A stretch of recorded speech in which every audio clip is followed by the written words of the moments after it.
With the rival parties' primaries now about halfway through, let us turn to our political correspondent Shin Ha-young for a closer look at where things stand and what variables could shape the rest of the presidential race. Ha-young, how are things going in the Democratic Party's primary?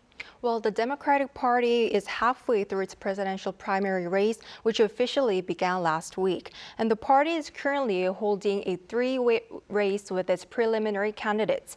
Former party leader Lee Jae-myung, Kim Kyung-soo, former Gyeongsangnam-do Province Governor, and Kim Dong-yeon, current Gyeonggi-do Province Governor. And the party has been conducting regional primaries across the country where votes from party members and delegates account for 50% of the final results. And last week, voting took place in the Chungcheong-do and Gyeongsang-do provinces, where Lee Jae-myung, as widely expected, strengthened his position as the DP's top contender, earning nearly 90% of the cumulative votes from those regions. Now, the party is left with two more rounds of primaries. Voting began today in the Jeollado provinces, with results expected on Saturday. And voting in the Seoul metropolitan area alongside Gangwon-do Province and Jeju will take place from tomorrow, with results to be announced on Sunday. And public opinion polls, which account for the remaining 50% of the final results, are being conducted over 2 days this week, and the final candidates will be announced on Sunday. And before that, the last televised debate among the three candidates will be held on Friday.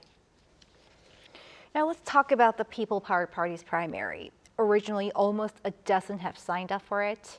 How far has the party gone in its primary process? Well, the People Power Party had 11 registered candidates in the first place. Then the party narrowed down to 8. And yesterday, the PPP announced the first round cutoff, which was decided by a 100% open poll to have candidates who align with the public's expectations.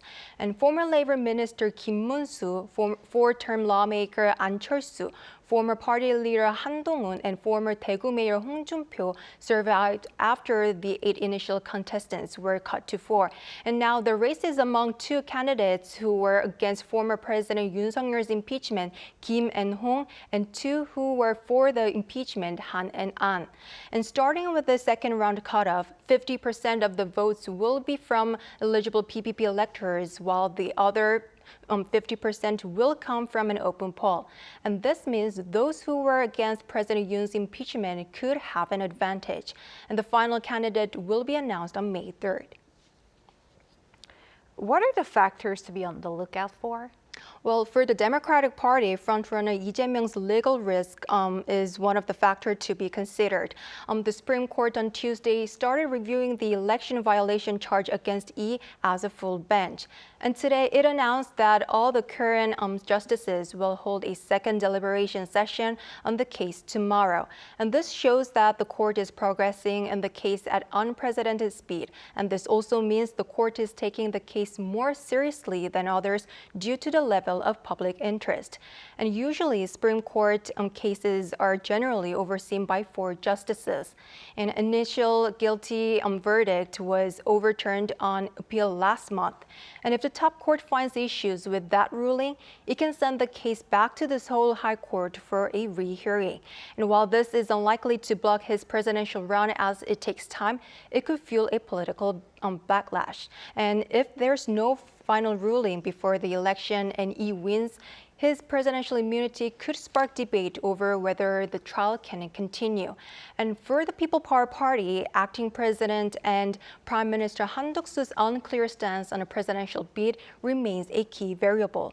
Though not in the PPP primary, speculation is growing that he may run as an independent. And in such a case, some political insiders believe a later merger with a conservative candidate could shake up the race. And there are concerns that his possible run is pulling the focus away from the PPP primary. And while some party candidates have voiced discomfort, others say Han's presence could still work in their favor. And if he plans to run, he must resign as prime minister by May 4th. Right, Ha-young, thank you for the report. Keep us posted. Will do. Thank you so much.